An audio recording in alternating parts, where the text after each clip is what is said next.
Welcome to the Contrarians, and tonight we are talking our top 5 bassists. Our top 5 bassists who don't get the attention they deserve.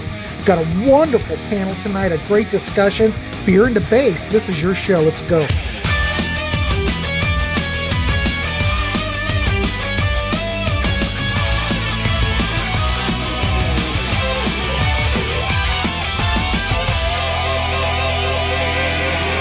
Welcome to the Contrarians, and tonight we have a wonderful panel. I mean, just look at them, for God's sakes. Tonight we are talking about 5 bassists that deserve more attention, bassists that don't get enough attention, should be recognized. So these gentlemen have picked 5 choices apiece. We're going to go 2, 2, and 1, and we're going to go around the horn, have a little discussion. We want to hear from you in the chat. Please give us your top 5 bassists that deserve more attention. And if you have to make a comment about what these gentlemen have said, please do. We want to keep this interactive. So, gentlemen, I want to welcome you to the show. Peter, Jeff, the Parish of Rock, Nick Esquire, and Jake, not from State Farm. Don't get him confused with Jake from State Farm. He's the other one. So, yeah. But Jake, you've been on other shows? Yes, with Johnny Metal. Okay. Well, we haven't seen. Nice to have you here today. You've been on Johnny Metal's show. Yes. Well, that explains a lot. All right. Cool. Well, we're going to keep it loose. It's going to be a good discussion. And like I said, we're going to go 2, 2, and 1. And I'm going to start out with Peter Jones, go to Jeff. We'll go to the Parish of Rock, Nick Esquire, and Jake from Not State Farm. So let's get started. Peter Jones, give us your 2. All righty. Well, as the author of this topic and a drummer, I've often said that a drummer's very, very best friend is a really good bass player. And so that's what kind of prompted this. And, I wanted to get guys who, and I'm not a big fan of other people's lists, but I wanted people that don't show up on other lists, that just don't seem to be mentioned at all as a bass player. And so that's where we're coming from, at least from my aspect. So number 5 is from a band we talk about a lot, and we talk about it for good reasons. They're one of our favorite bands. Grant will certainly double down once he hears who it is. Okay. But we praise them for the singer. I certainly, and a lot of others, talk about the drummer and their material, and I'm talking about Cheap Trick. And one of the things that is almost never mentioned as a bass player and in conversations about bass players is Tom Peterson. And I think it's important that he gets some extra love here because he serves such an interesting and important role within this band. Right. And all these bass players have different roles, but he works as kind of a seminal glue between a rhythm guitarist and as a bassist. So he works and goes back and forth. He holds the foundation down and still acts like he's adding an extra guitar. And that's a very unique place to be. Plus, we can't overlook the unique sound and the impact of the 12-string on the sound of Cheap Trick.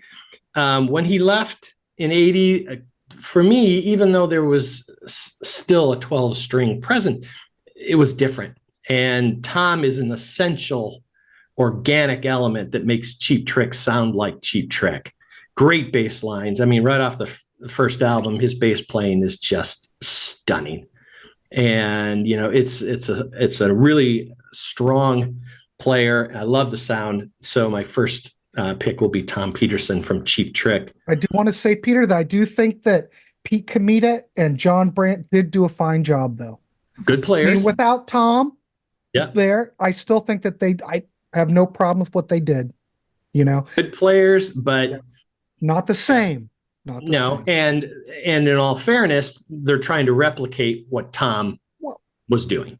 Right. So we give credit to the originator. So what they didn't have, though, Grant, was they didn't have the stage presence that Tom Peterson has.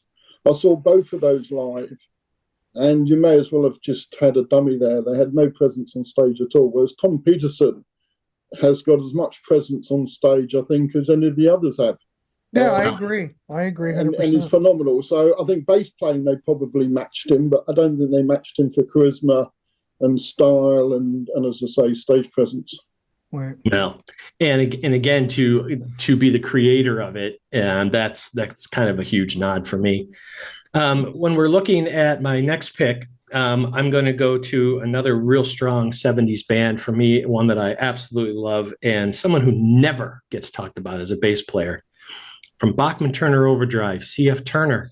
Mm-hmm. And for me, this is a guy who just is low end personified. Even though he plays with a Rickenbacker most of the time, which most associate with a brighter, more aggressive tone, CF was just all thunder, all low end, all tight, all heavy. And when you go back and listen to his bass playing, it ain't seen nothing yet. And even the more pop tunes, these are really, really good bass lines. And, the bass is, again, a very unique position because it's the only instrument tasked with carrying both a rhythmic and a harmonic element. And to be a really great bass player, you have to really be able to live in both worlds and be a really strong rhythm player rhythmically and also harmonically. And I don't think Bachman Turner is nearly as heavy without the great bass playing from C.F. Turner. And, go back and just listen and you'll start to discover this little nugget here and this little great line here amongst these really great heavy rock songs from the 70s. So C.F. Turner's my pick there. So yeah, good pick. No one even talks about C.F. Turner. No. Deserves more attention. That's 100% sure on that. All right, cool. Thanks, Pete. Appreciate it. All right, Jeff, what's your two? All right. I'm going to get the two more obvious ones out of the way, and then we'll get weird later. All right. First of all, and this is my fault because I thought this was 3, not 5. So I was not going to say this because we did an Unsung Heroes recently, and I talked about the same guy, James Dwyer from Robin Trower. None of the bassists I'm going to pick are flashy guys that you would be super impressed with how technically difficult they're. I don't listen to stuff like that. All of these guys are serving the song. They're doing exactly what you said, Peter. It's a strong rhythm, but there's also melodic stuff in there. If you're not doing that, you almost might as well not be playing. And that's really going to be a lot of the times the difference between whether I like a band or not is if the bass is doing something like that. And Dwyer was really good at it. You could, a lot of times when I'm listening to music, I'll just listen to the bass. I'll concentrate on that. I hear the other stuff, but I'm focusing on the bass line. And his stuff is pretty rewarding that way. And obviously he was a great singer, and the whole band was really good, but it would have been different if there'd been some guy up there that didn't. On a power trio, you've really got, everybody's got to have a really strong presence, or it doesn't work. It just doesn't work at all. So that's my first one. And my second one is also maybe somewhat obvious. I don't know.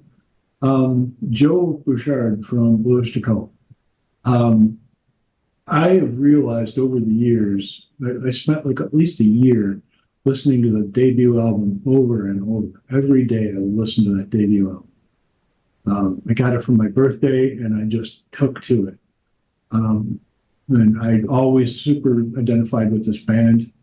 And I realized later that a lot of how I feel like music ought to be built, like if I were doing it, this is how I want it to work. A lot of it traces right back to those first 3 Bluish to Cult records. Like their sensibilities are kind of what I want to see. It was really fundamental for me. So what he does is just hold everything together. And in the way that, there are plenty of other guys that do this, but he did it too, and he did it well. And that's really kind of all I've got to say about that. I think he did also do a bunch of writing. So Yeah, he's a good writer. Yeah.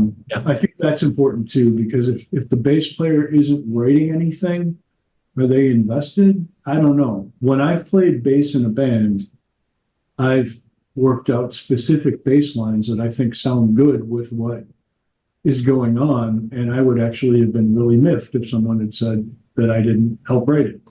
Because no, that spot right there where the bass comes in, that's all me. I did that. You know, and it's supposed to be part of what makes a song cool. You've got all these tools to make the songs cool. And, you know, some of them are drums, some of them are guitars and vocals, and some are bass. And they're all important. But bass is so often overlooked. So anyway, Joe Burchard, that's my second. Let's go over to the Parish of Rock. Parish, what you got? Okay, well, the first one I've got, I've picked him because I think the whole band is underrated. So as a result of that, if the whole band's underrated, I guess I must think the bassist is as well. And it's Steve Priest of Sweet. So yeah. I think Sweet generally are thought of as a bubblegum band by most people, if they're thought of at all nowadays. But actually, they were a really good hard rock band as well.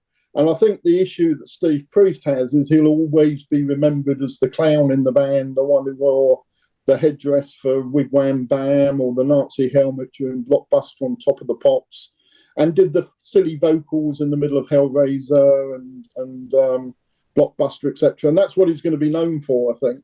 But actually, I think he was a good bassist. I think, in fact, he was a very good bassist. And when you listen to the songs that they wrote, as opposed to the Chin and Chapman songs, you can actually see how good a bassist he is on those songs. And also, he had a very good voice. He you know, a bit like Queen, a lot of the Sweet members did the backing vocals and harmonised with Brian Connolly. And he also took the lead on a few songs as well. So I think Sweet are generally underestimated. And I think Steve Priest as a bass player and a lead vocalist is underestimated. And as I say, will forever, if anybody remembers him, will remember him as the clown in the band as opposed to a very talented bass player. And the second one is Phil Lynott to Thin Lizzy. Mm-hmm. And I've included Phil because obviously he's known. Whenever anybody talks about Phil, they talk about he was a great vocalist, a great storyteller, a poet. They talk about the downside in his life with the drugs and everything, but I don't think many people actually talk about him as a bass player. And I think he's a really good bass player. And I think the Thin Lizzy sound, as much as being the twin guitars, is actually Phil Lynott's bass playing as well. And certainly, if you want a classic pose of a bass player, just look at some of the photos of Thin Lizzy live, and just look at him posing. And I think they've got it on the front cover of Live and Dangerous as well. Yeah. So I suspect most people watching this will know who Phil Lynott is. But as I say, I don't think he gets talked about enough as a bass player. All right, cool. Thank you, Parish of Rock. Let's put over Nick Esquire. Nick, what's your... Thanks, Grant. Yeah, this is tough. I think it's a tough thing to dig and find underappreciated bassists because sometimes so goes the band, so goes the bass player. Bass players are in the background. They're there to build a foundation. They're not out front usually. The saying goes, we're there to move the air. So that's the job of the bass player. So a lot of times they go sort of unnoticed. I had a list of 20. About 5 have been picked so far: Tom Peterson and Jimmy Dewar and Joe Burchard and Steve Priest and Phil Lynott. So I'm glad I didn't focus on those. They were sort of, I knew they'd get picked up, but I'll start with this guy who he's just a really cool. Oh, some of my criterion. Does the bass player serve the song? How does he mesh with the drummer? I'm not necessarily interested in guys that are inventive, but do they have bass lines that are fun to play? Do they sound cool to play? What is their appearance live, the stage presence? I think that's really important to me. What is their actual sound of the bass? Is it something that appeals to me, something that's interesting and different? Do they have that sort of personality in their playing point of view? This first guy is that and then some when I thought of this project. But this band, Alice Cooper and Dennis Dunaway, that fella there hiding behind the rabbit. Dennis Dunaway, when you listen to those early Cooper albums, to that whole classic period, I mean, he's got incredible personality. And if a bass player or bass playing could be dangerous, that's the way I would describe him. His playing's dangerous. Some of the things he pulls off, it mixes well with the song, but he's sort of out there on a limb. You think about Alice, he crosses a couple of genres, which Dennis does really well. He had this interesting appearance and stage presence. So when I think of his playing, I'll give you 3 songs if you ever want to check them out. I think of $1 Billion Babies. I think of Muscle of Love, an underappreciated song, but great bass playing. And one of the hits, I think of 18. Great bass playing in those songs. So it gives you his personality, some of the danger that's inherent in his playing. When you hear his playing, like, you know it's him. So that's kind of what I'm getting at. You know it's him. He's not Billy Sheehan. Not everybody could be Billy Sheehan. He's not Jack Bruce or John Paul Jones either. So, but he's got his own personality. I think he's worthy of study. How's that? That's my first guy. Second, I will go. Let me jump around a little bit. This bass player, I've seen him live. A little bit of a mannequin, sort of same smile on his face, but he played in a trio. And the 2 guys he played with, if he could keep up with them, that tells me he's pretty good. But he's one of those bass players, whenever I hear him play, I love his playing. I love his sound. I want to play what he's playing. So he's one of the guys that when I hear his lines, they're about the most fun. And that's Dale Peters of the James Gang. Yeah. And that fella, he's not on their first album, but he's on their classic albums up through the end. But I really enjoy his playing, and he doesn't get a lot of attention, a lot of notice. Why? Well, you're in a band with Joe Walsh. You're in a band with Jimmy Fox, who's one of my favorite drummers of all time. I thought about this thinking, well, maybe I'm more interested in Jimmy Fox as a drummer rather than Dale Peters, but I think Dale is a really good player. And if he can keep up with those 2, that's impressive. Couple songs. Funk 49. You hear that song, you hear his bass playing. That's all you need to hear. What a groove the guy creates. I'll pick one from the Tommy Bolin era. Must Be Love is a great song with his bass playing. That's another good one. And let's see what else. Those 2 songs really stand out for me. Oh, out there live or in concert album, it's the opener. It's called Stop. Driving bass, really pounds it. Early 70s, a little bit of distortion. Great playing. You get a real flavor for who he is. And he has his own personality. So Dale Peters. Awesome. All right, Dale, that works. Didn't know Dale was going to pop up, but good choice. All right. Well, you guys are having some great choices. All right. Let's throw it over to Jake, not from State Farm. Jake, what you got? All right. So, like they said, bass players are kind of the butt of the band. You know, we take all the jokes, and you're supposed to be seen, not heard. You know, just shut up and sit in that corner and do your thing. My first guy, he's kind of the secret weapon of the band. And this band, you know, they focus on the vocals and the guitar so much and then the drums. But this guy's kind of the secret weapon. And I'm talking about Eddie Jackson of Queensryche, with his Spectre basses and that big thumping sound. And if you go and listen to Operation Mindcrime, he's notorious for he doesn't just play and go 1, 2, 3, 4, 1, 2, 3, 4, following that measure. There's a hang when he hits his lines. A lot of times it's a 1, 2, 3, 4, and then he'll hit his lines in the chorus super fast, like he'll double time it throughout the chorus. He mixes up the time measure throughout the whole song. I've seen guys, when Jeff Tate and Queensryche broke up, I've seen Jeff with guys that have names that are well respected, and I've watched these guys just completely botch Eddie's bass lines. He's the secret weapon of Queensryche. He's the machine that keeps on propelling forward. And with him and those Spectre basses through Operation Mindcrime, Empire, Promised Land, Rage for Order, he propelled that band with that sound and just made it something special, I think. Yeah, great player. And, you know, when he's paired up with Rockenfield, who is a very unconventional drummer, he does not play straight beats the way most rock drummers do. Mm-hmm. And the combination of the 2 of them, they leave so much space and complement each other and give so much room for everything else to breathe. And there's a perfect example of a tandem that work so well together and complement each other, and they wouldn't sound as great if one of the other of them hadn't been there at the time. So there you go. All right, Jake, what's your next one? Unless My you are you next still okay? Go ahead. No, my next one is Metallica's bass player Cliff Burton gets a lot of respect in the thrash community, but I'm going to New Jersey for Overkill's Dee Dee Verney, who on their third album, Under the Influence, he invented the bass tone known as clank, which you play with light gauge strings and hammer that really, really hard. But throughout the 90s and mid 2000s, he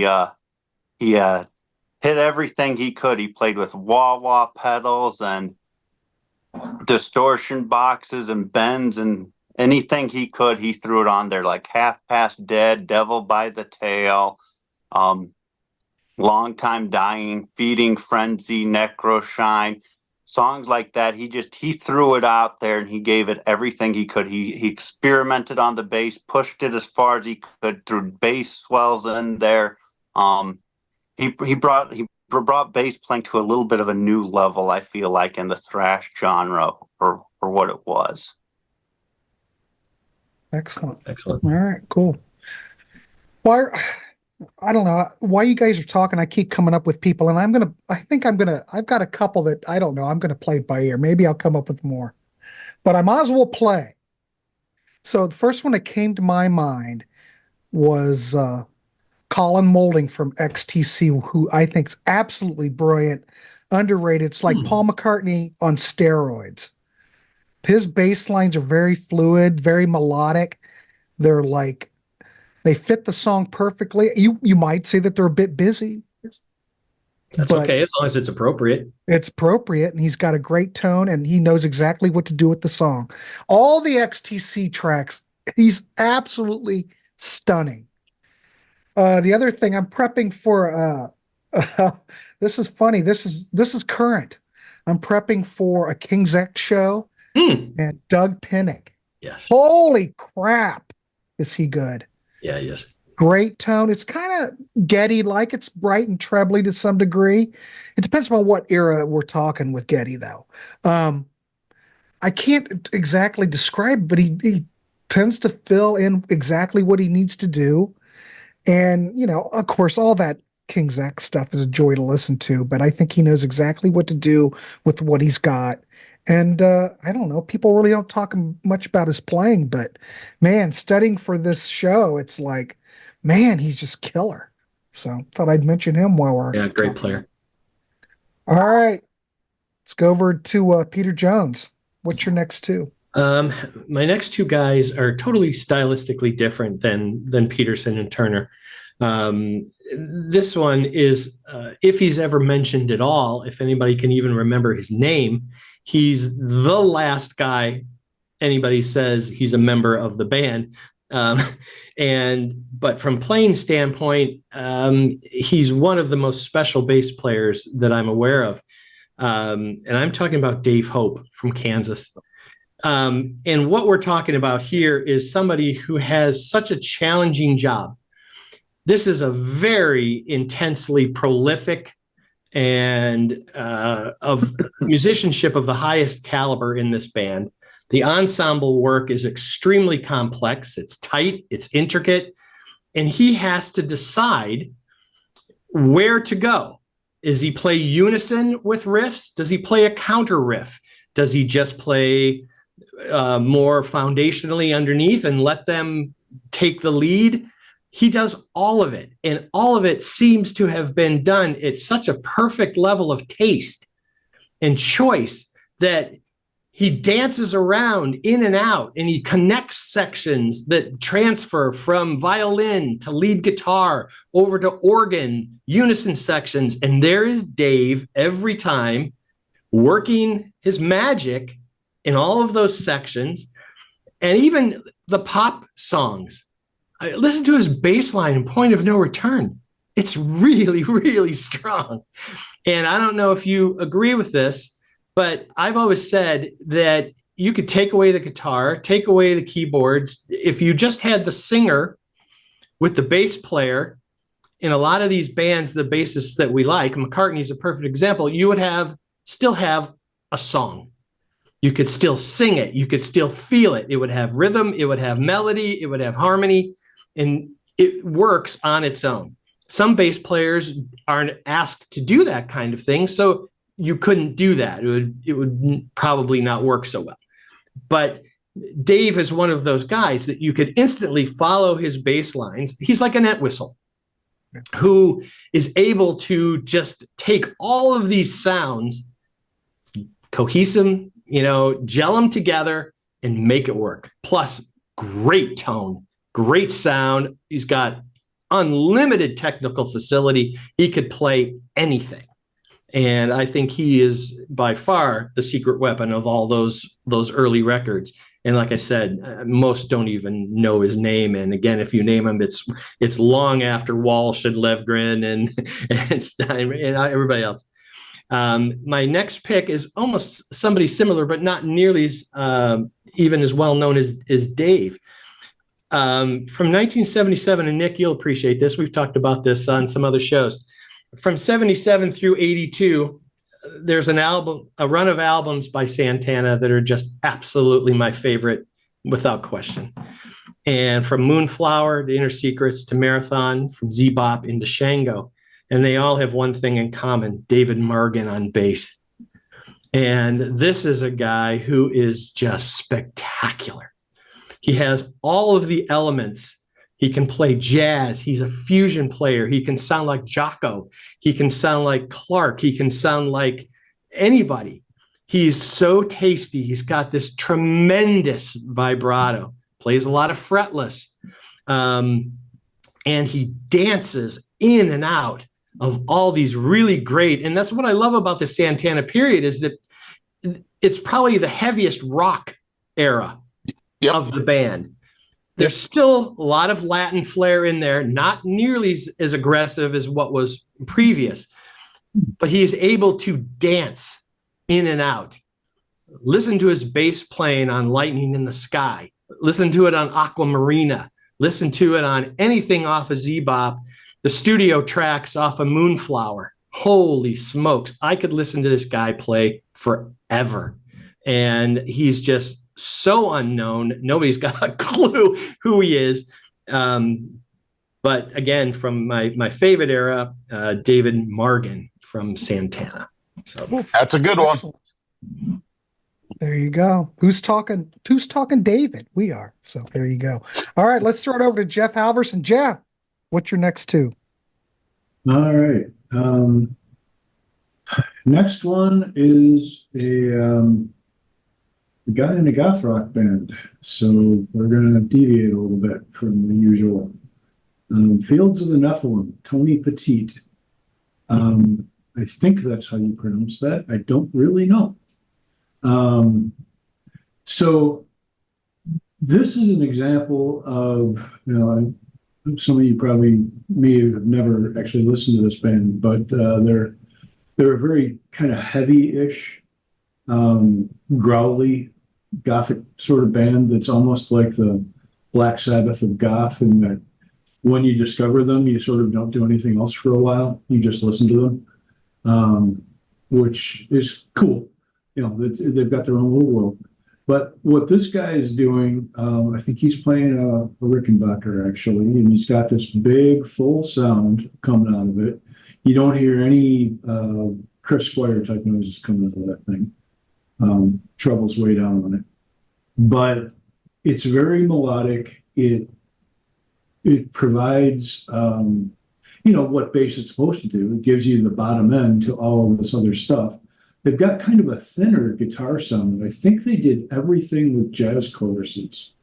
There's definitely one guy playing a jazz chorus clean, because you can't mistake it. And I think the other guy is playing a JC-120 with distortion. It's got that sound, which is pretty, uncommon. And that's exactly the opposite of something like a more modern PV or whatever. This stuff was 80s and 90s. So, it doesn't have the heft So there's room for the bass to be heard, is my point. And he makes good use of that. There's kind of, counterpoint, there's melody, there's, again, you can just listen to the powerful bass line that's going on as its own thing, but everything's in the right spot. It's all very crafted, which is important to me in music, really. I'm not much of a punker for the most part, and I really do like crafted music. So that's number 3. Number 4 is going to follow a similar path. Peter Hook from Joy Division and New Order. I think that the deal there, Nephilim at least had a lot, I had 2 different guitars going all the time. New Order's got just the one. And it's kind of a thinner sound. The guy isn't necessarily playing standard. He's not playing just chords. Like, you're not going to just see, oh yeah, just play a C and then a G. Like that doesn't get you anywhere trying to figure out New Order. It's all kind of riffy and odd and weird. And so Peter Hook's got a lot of room, and he makes really good use of it and great use of the upper register of his bass. He's doing all that high, kind of like ceremony and all that. I have a Rickenbacker 4003S that I keep around just because it sounds so good playing a ceremony type bass line. I don't really need it, but I can't get rid of it because it nails that sound so well. I think he put that sound to good use. New Orders are always, and Joy Division are always interesting to listen to. And there's a lot of dark, there's all this post-punk going on. A lot of it's dark and a lot of it's a little atonal. And then there's Peter Hook there to kind of give you, well, the hook. Pardon the dumb joke, but, that's what he's doing. And he does a really good job of it. And I think he makes that band a lot more listenable than they otherwise might have been if they'd had somebody with less of a melodic sense in the band. I think they got a lot on it. So that's number 2. Cool. All right. Awesome. All right. Thanks, Jeff. All right, Parish, what's your next 2? Okay, my next one is the bass player of one of the biggest bands in the world, but he is so underrated that most people think he's Australian and don't realise he comes from just outside London, and that's Cliff Williams of AC/DC. So I suppose the first thing about Cliff is most people don't realise he was actually in a series of prog rock bands before he joined AC/DC, a band called Home.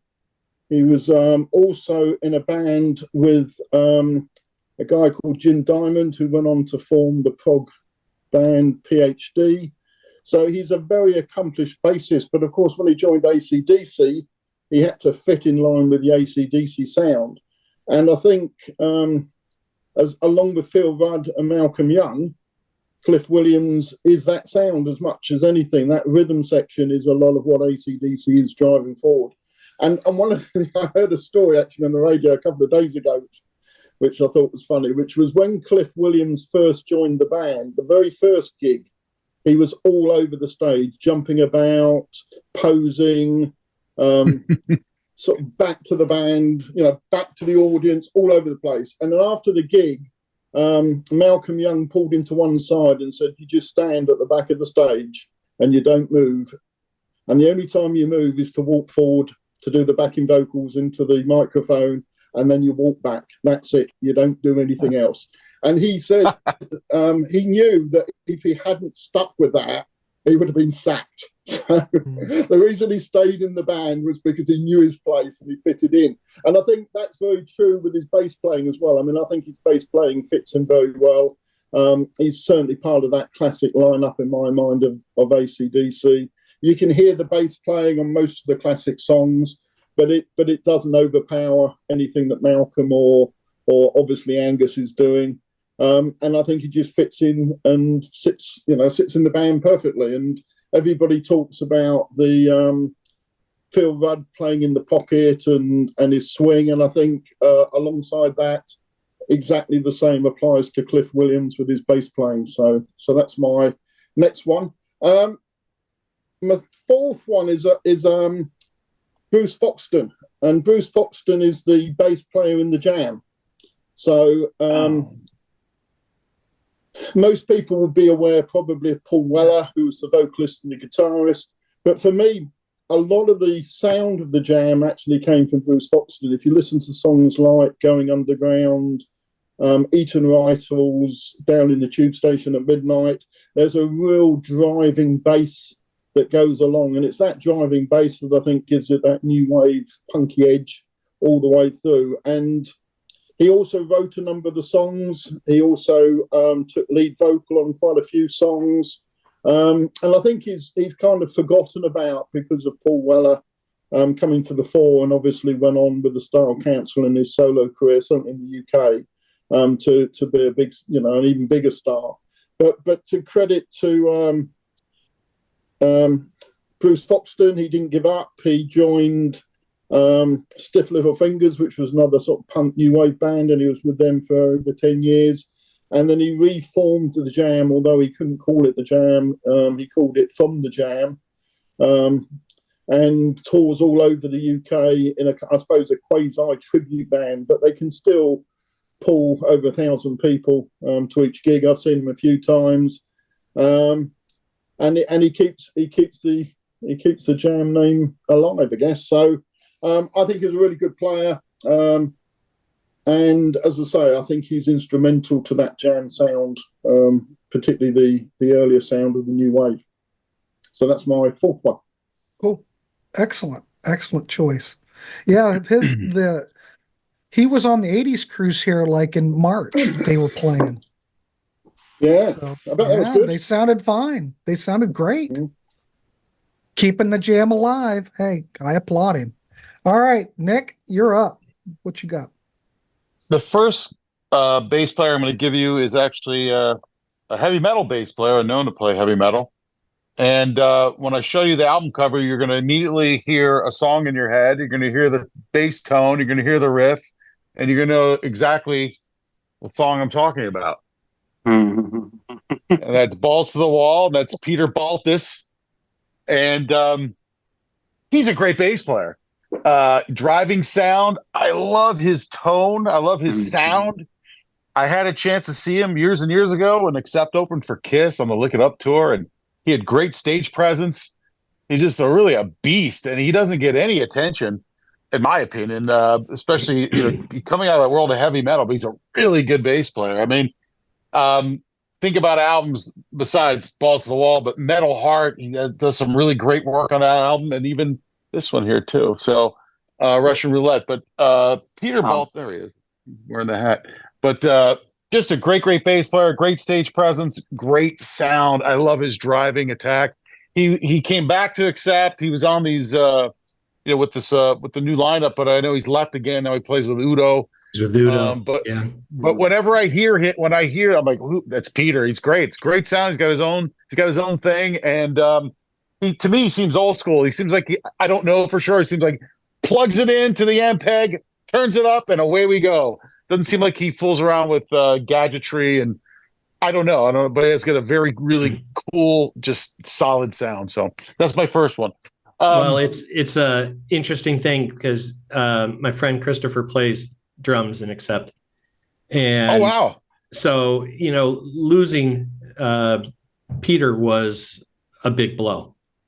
And so I mean, I know when he joined the band, he was just thrilled to and you'd watch the live stuff that and Peter was not one of these guys who stood in the background. He was out front. He was active and very visible, and was in all the moves and doing everything that Wolf was doing.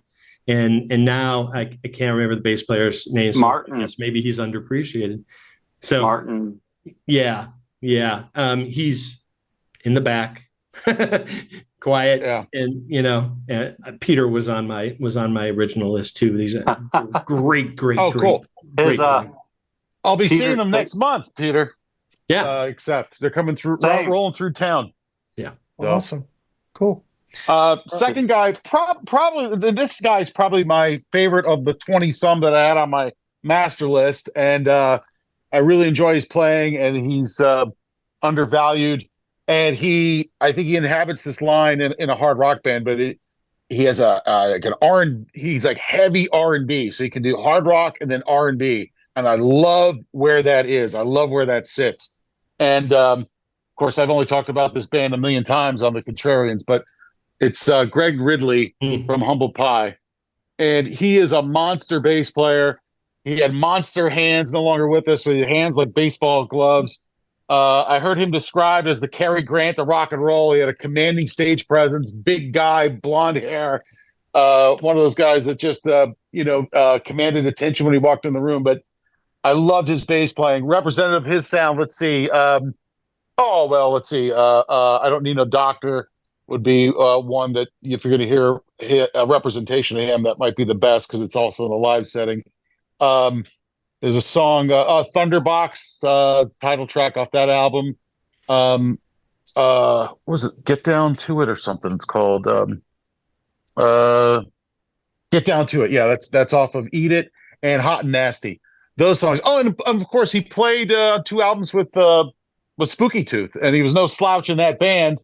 And was highly regarded coming out of the 60s as probably one of the finest bass players in the UK. And great work with Spooky Tooth as well. So Greg Ridley would be my second guy. Just love his sound. Excellent choice. All right. Thank you, Nick. All right, Jake, you're up. All right. So if you play bass, you'll notice there's a knack to a lot of big hit radio songs. And that knack is keeping the bass line as simple as possible. There's a pattern. But this guy doesn't do that. And I'm going to New Jersey and another Spectre player with Rachel Bolan of Skid Row. He's notorious for, you just look at 18 and Light. That bass line in there, there's slides, there's hammer-ons, there's pull-offs, there's bends in there. He throws a lot of stuff in his bass playing that most bass players, if you're on the radio, you're just, plucking away and keeping it really, really simple and straightforward and easy. Rachel's fairly complex, and you wouldn't think that listening to him, but he likes to mix it up and keep it interesting in his bass playing. And I got a lot of respect for him, especially considering they were all over the radio with a couple of those songs, and he wasn't playing just straightforward bass lines plucking away at it. He was adding a little bit of different technique in there, and they were dominating the charts with that. And my next guy, I'm going to pick on Grant's favorite genre of rock.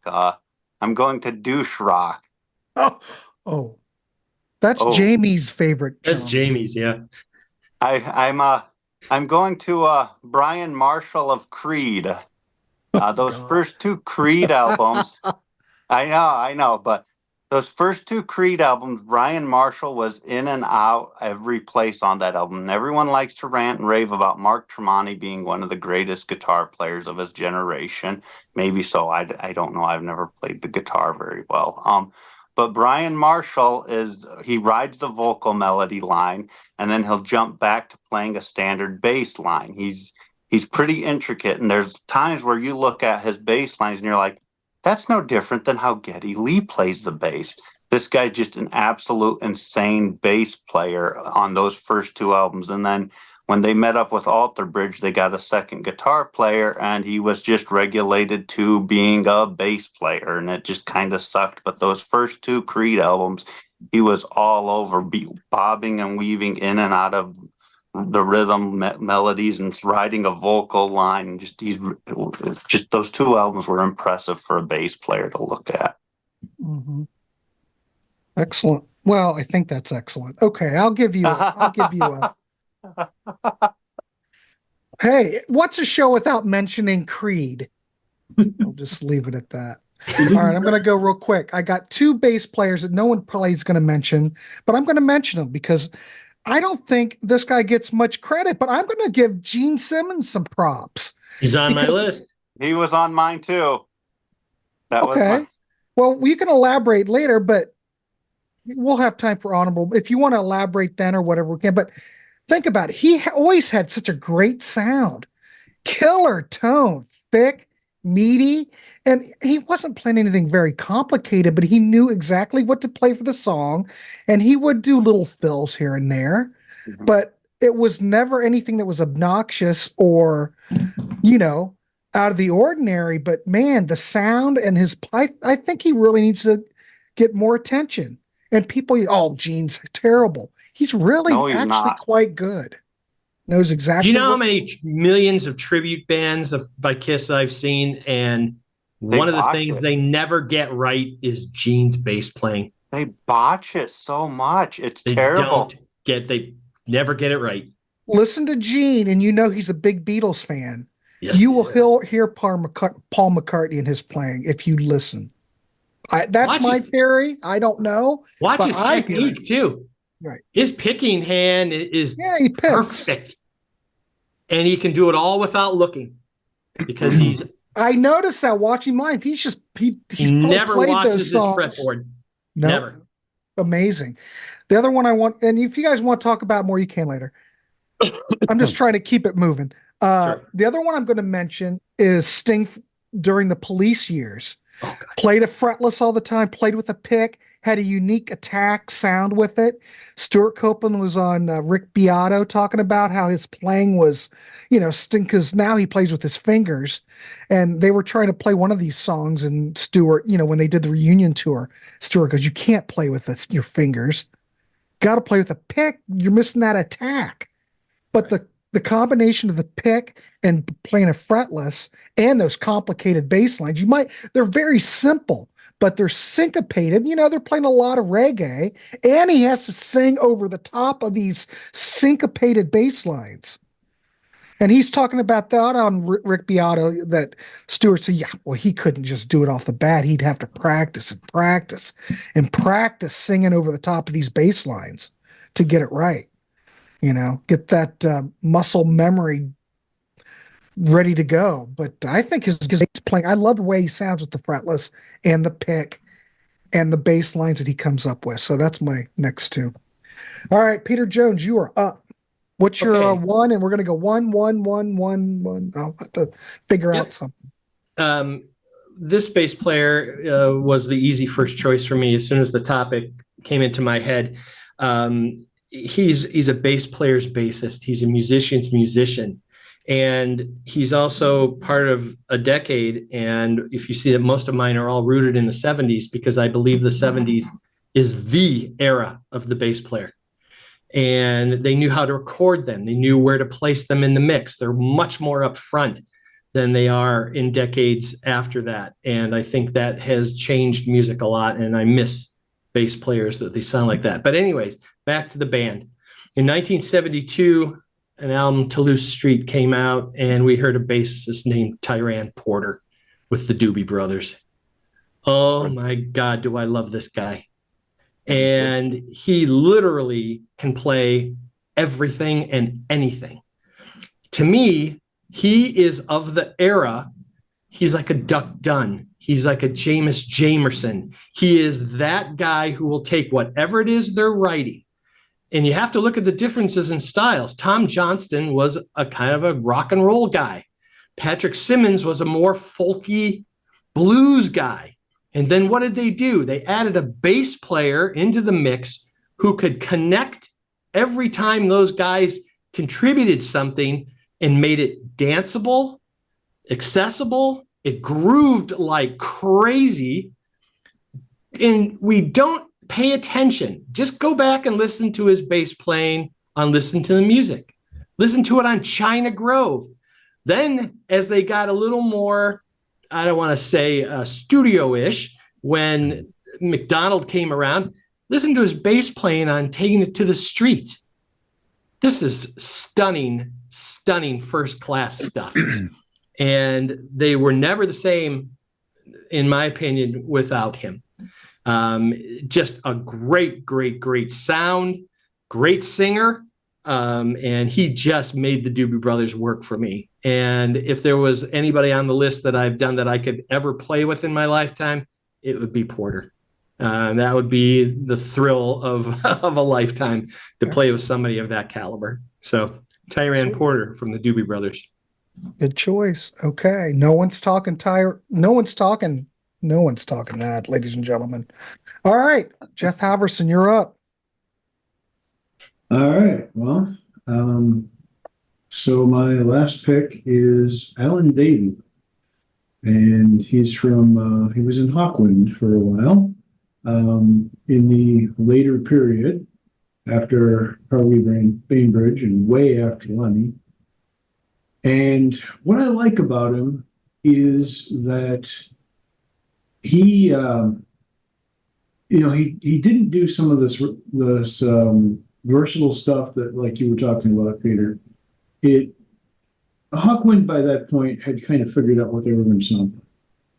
And you got kind of your ambient space rock, mid-tempo space rock, and then you got your kind of barn burner space rock on occasion, like the live version of Ejection on California Brainstorm, which is a bootleg, so that's kind of weird. But that's a good place to look. But really, I think there's a lot of this on It's the Business of the Future, Dangerous, and The Business Trip too, where he's just going really, really fast. And yet he injects all this melody into it. I mean, it's one thing to just slam the same note over and over and over, but he's doing this on a Rickenbacker, which I do know from experience that, and I don't know how big this guy's hands are or anything, but if you're going to play fast, I have a particular bass that I like to play fast on. It is a short scale bass with tape-on strings, and I have a Rickenbacker 4003 with round one strings. And if I ever want the bass to be hard to play, well, it's right there. Sounds lovely. It's wonderful. It's a great bass. A whole bunch of music has been made that I love on these things, but they are not the easiest thing to play. And I would not want to try to keep up with what this guy was doing. But it's fast. The timing is never off. And there's little bits of melody, kind of like back in the earlier days when it was, it's a little bit like a drone, but a really fast drone, but it strays here and there into interesting places. And not really a lot of people play like that. So I think it's cool. It works for what they're doing. You couldn't exactly just drop this guy in with Pat Metheny and expect results, but that's not what he's for. So that's Davey Anderson. Yeah. All right, cool. That's hard. Good pick. All right, let's throw it over to the Parish of Rock. Well, for my final one, and I haven't done these in order of preference, there were just ones that came to mind, and I thought I'd come with a band that's a bit more up to date. So I'm going to pick Frankie Poulenc of The Darkness, and I picked him. Unlike the rest of you, I'm not a bass player. I'm not that talented in knowing the different types of basses that are out there, etc. So I go purely on what I hear on the records and what I see live. And I just think he's a great bass player. He's got the stage presence, and when you're up next to Justin Hawkins, you need to have something about you, I think, to be able to hold your own and have some stage presence, and he definitely got that. I think he's very old school. He plays the bass in the same way as John Deacon from Queen or somebody like that. So he's an old style bass player. He also writes quite a lot of the songs. So One Way Ticket to Hell and Back, Love Is Only a Feeling, Heart Explodes as examples. I don't think he's ever sung lead, but he certainly does backing vocals. And he's an unusual looking character as well. He's as thin as a stick insect, big moustache, big curly hair, and certainly strikes a pose when he's on stage. So that's my last one, Frankie Poulenc. Good. No, I love Frankie. I think he's phenomenal. Doesn't get his due, but he's getting his due today. All right, awesome. Thanks, Parish. That's beautiful. All right, Nick, what you got? I just called an audible. Thinking about Yeah, all you've the been great thinking choices. away over there. I know, thinking about all the great choices here, and I had to get up and I just saw the guy's picture actually across the room. A guy that I'm gonna finish up with. I don't know if he's really known for his recorded output, but I think live and playing in the band that he did is really where he shined. Although the recorded output is great, it's just that if I'm going to study him or invite people to get into him, start with the live stuff, I think. But I think if you survive 20 years playing with Rory Gallagher, that tells me something. It tells me you've kicked major ass. And the guy I'm thinking of is Jerry McAvoy, this fellow right here on the end, right there. This is a poster from when he did a tour celebrating the music of Rory. They do it a lot in the UK. Came to the US a couple of times. What's called Band of Friends, and the US version of Davy Knowles on guitar, and of course the late great Ted McKenna on drums. So Jerry McAvoy, if you listen to Rory's live stuff, Rory Gallagher never had set lists. He'd go up there and call songs, and you had to keep up. And so if you can keep up with that guy for over 20 years and do it efficiently and do it well, that tells me something. But he's a very efficient player. He's a very in-the-pocket player. He would follow Rory to wherever Rory wanted to go, whether he's playing hard rock and then would do a right turn and go into something that was reggae style, like he used to do with Bad Penny in an interlude. He's a great guy. So I would invite people to pick up Rory's live music. And you can see and also too, now with the magic of YouTube, you can see video of the guy out there too. So he's great. He still plays great. I know back in the day he used to play a pick, but when I saw him, he played with his fingers. Fantastic, sort of a front man. He can sing too as well. But Jerry McAvoy, unsung, blue collar, yeoman's work, but really solid guy. And if you're going to play in a 3-piece or 4-piece with Rory Gallagher, you've got to be on your toes, and you pretty much kick ass. So that's my guy. All right, cool. Awesome. God darn. All right, Jake, what you got? Can I jump in for a second? Yeah. Go ahead, Peter. Yeah, sure. When I proposed, before even voting had started, sorry, young fella, I'm going to embarrass you. I put this out, and instantly a reply showed up on the Patreon from young said Mr. Jake, not from State Farm. He says, I have to be on this show. I'm willing to sell a kidney or a liver or something. A kidney. He goes, wow. Here are the days I'm available. These are bad days, bad times. This young man has something to say. Wow. And I will not spoil it because I know who your pick is. Do you? Well, I'd be surprised if it isn't. We'll have a conversation off if it's not. But he was enthusiastic, to say the least. So I told him that when it came out, and I was fortunate that the category got voted on, that there wouldn't need to be any surgeries or loss of organs involved with his participation here. Sorry. Oh, no, you're fine. Okay, my last pick. I'm going with. I'm gonna throw a shameless plug out here for Johnny Metal's Year of the Priest channel. I'm going with Ian Hill. No, that's not who you thought I was going with. No, I knew that's who I was going with. Yeah. Okay.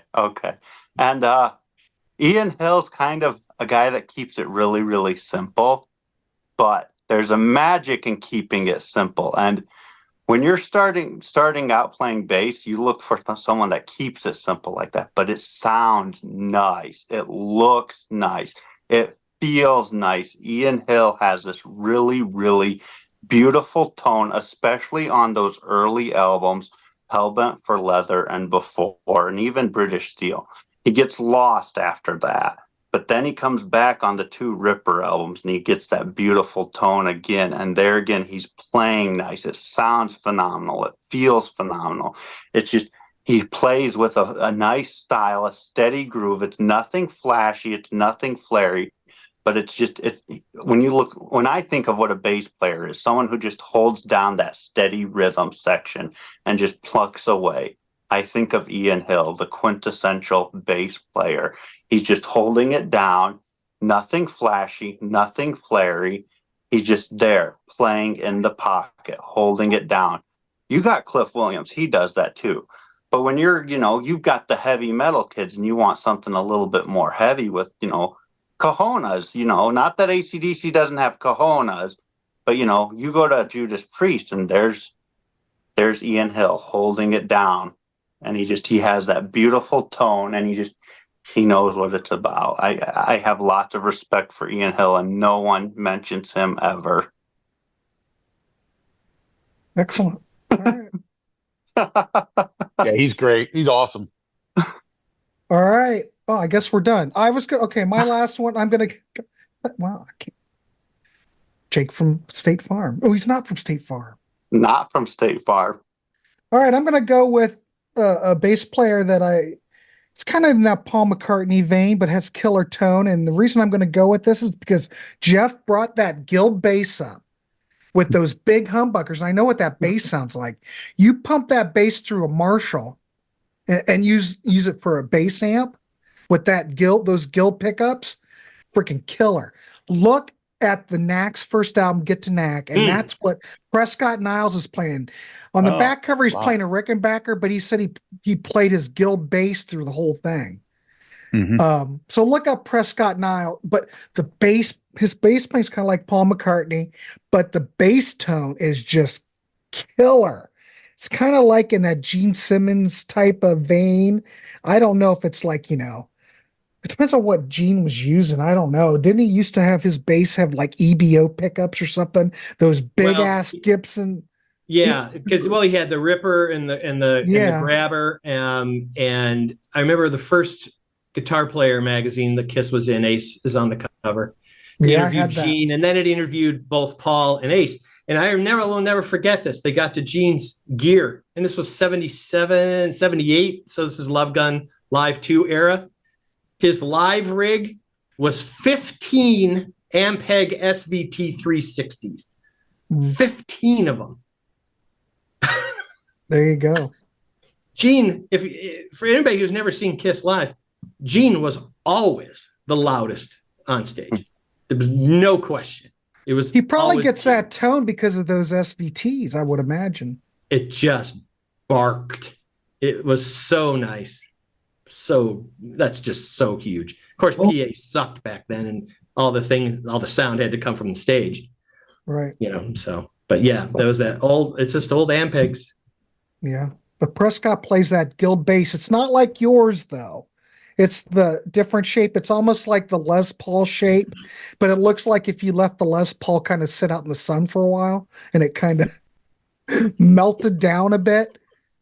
I think Sheryl Crow plays one of those basses. If you ever seen Sheryl Crow, she's playing one of those Guild basses. I think it's a great looking bass, but it sounds killer. And his sound at least on those Knack albums, absolutely wonderful, I think. Great player. No one talks about Prescott, but I think he's great. Yeah, great player. I think it is. He's very good. Played one in the shop, and it was nice. I'm not really into the shape myself, but it seemed like that would be the only objection I would have to it. Otherwise, it was as good as any other Guild. I mean, Guild makes really nice stuff. There's a reason. Well, they did.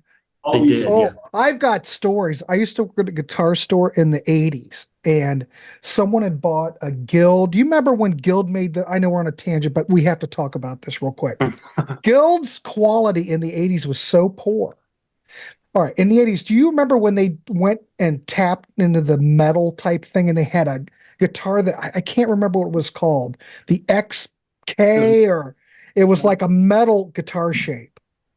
It was a metal guitar, okay? Yeah, they had a few. Okay, someone brought it into our store. They bought it at a competitor. They bought it somewhere. We weren't a Guild dealer. They bought it in and it was acting weird. It wouldn't set up right. It would shift. I don't know if the neck was twisting, whatever. We opened it up. I don't know what we were doing, but we ended up opening it up. We popped the pickups out and the wood was still green. It wasn't cured. Whoa. It wasn't cured. It was still, I've never seen anything like it. I think what it was, I think the finish was acting weird, but he brought it in and it was just, but it wasn't dry. That's crazy. I swear to God, I would not. I'd never seen anything quite like it in my life.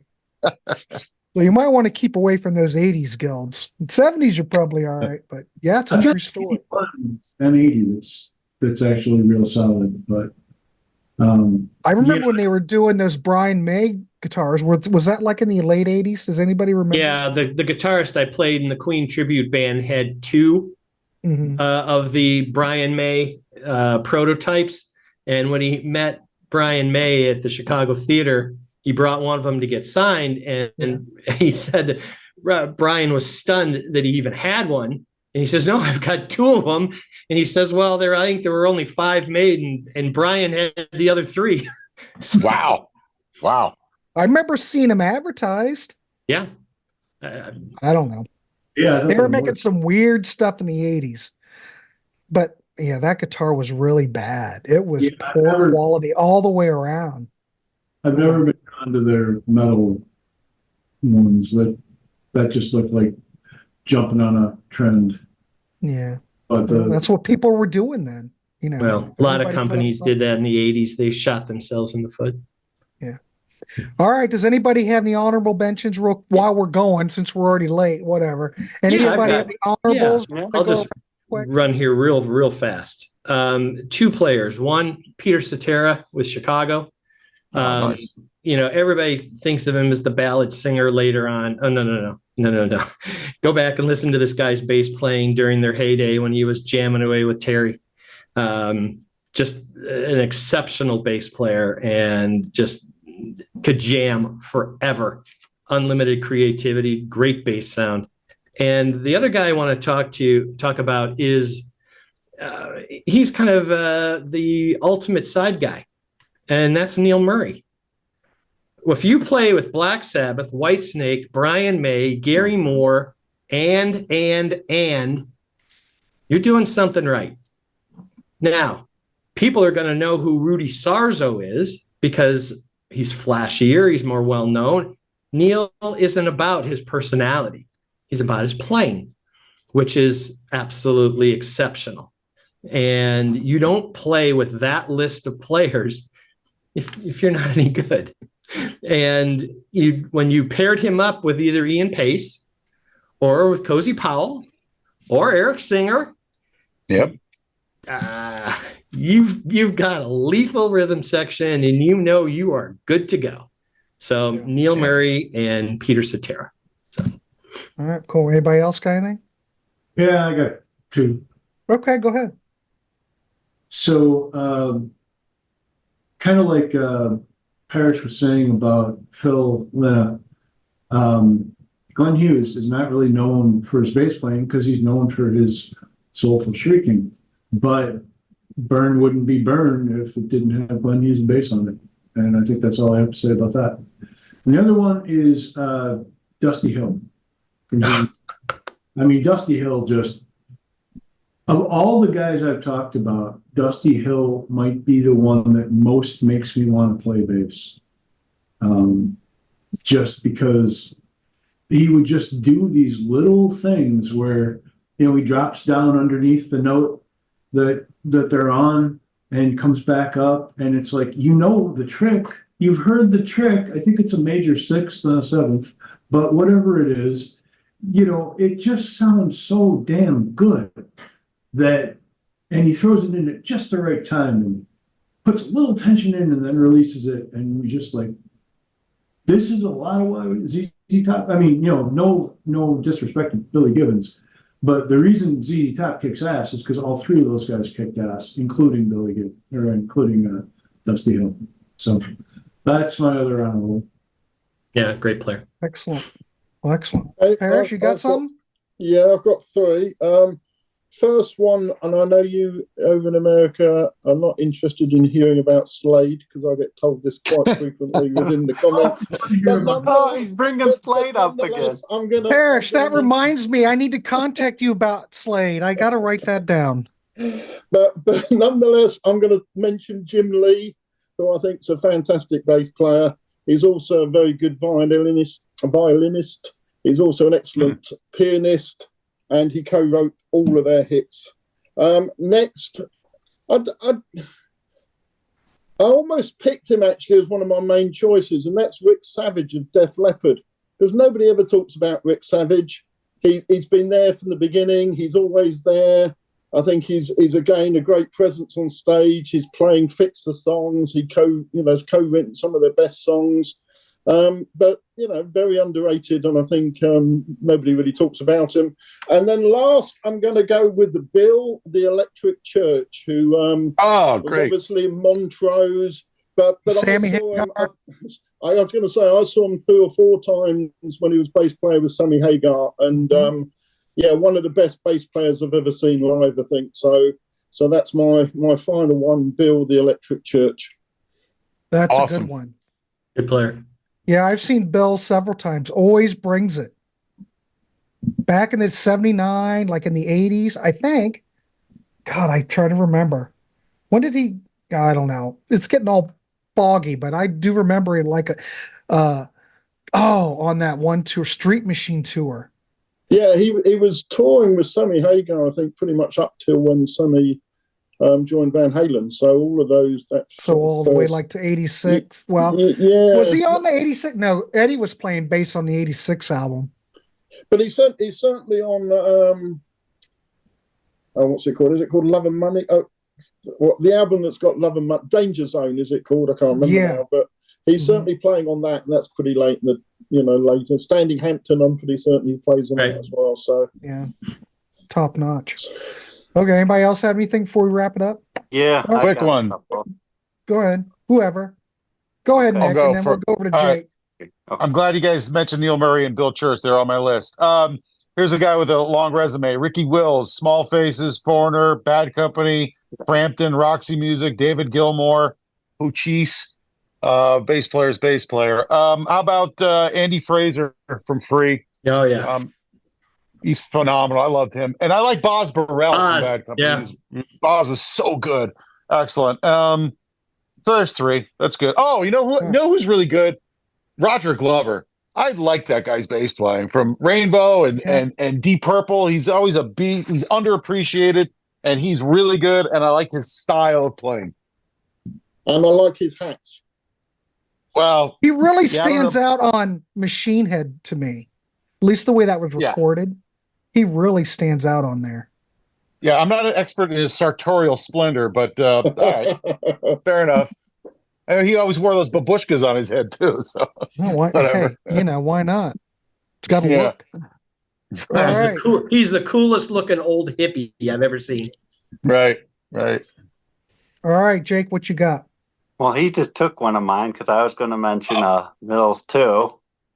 He's great. But Frankie Bello of Anthrax. A lot of people like to rant and rave about Steve Harris, rightfully so now. But he has way more technique and style than Steve Harris. Like he does the gallops that Steve Harris does, and people are like, "Oh, he's just a copycat of Steve Harris." No. He'll ride the vocal melody. He'll throw in I call it the build a bass line, add a bass line in there, where the next verse he'll add an extra couple bass lines to build tension and stuff.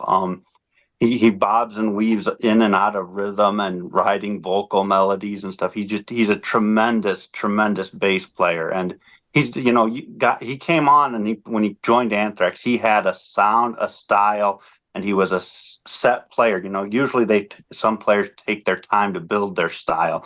He was just set, and he knew what he was about. He was ready to go, and he's always been consistently great in holding down that bottom end in Anthrax and just going. So yeah, that was my only other honorable mention was Frankie Bello. Well, Frankie's influences, and you mentioned it, are steeped in Harris, in Geddy, in Geisler. Those are the guys that he grew up and followed and patterned his style against and everything. So, and he's got such a great style, like just impeccable. From day one, impeccable. All right, cool.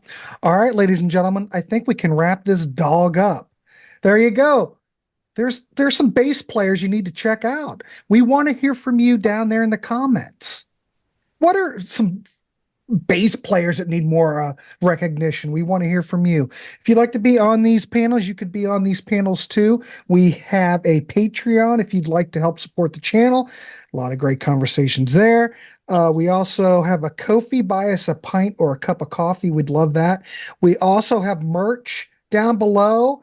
Links are all down below. Buy yourself a shirt. We just do all of this just because we like to talk music and we like to turn you on to stuff. We also like donos. If you feel like making a donation, that'd be awesome because we do like money here on the Contrarians. And we just do this because we love to talk music. We don't make much off of it. It's not like we have a bazillion subscribers, but we appreciate any kind of support you can give us. So based on that, what's next on the Contrarians? I don't know, probably this. But there's more to come, so stay tuned, and we will see you on the next one. Gentlemen, want to wish you all a good night. Peter Jones, Jeff Halverson, Parish of Rock, Nick Esquire, and Jake, not from State Farm. I'm Grant. We'll see you later. All right, everybody. Good night.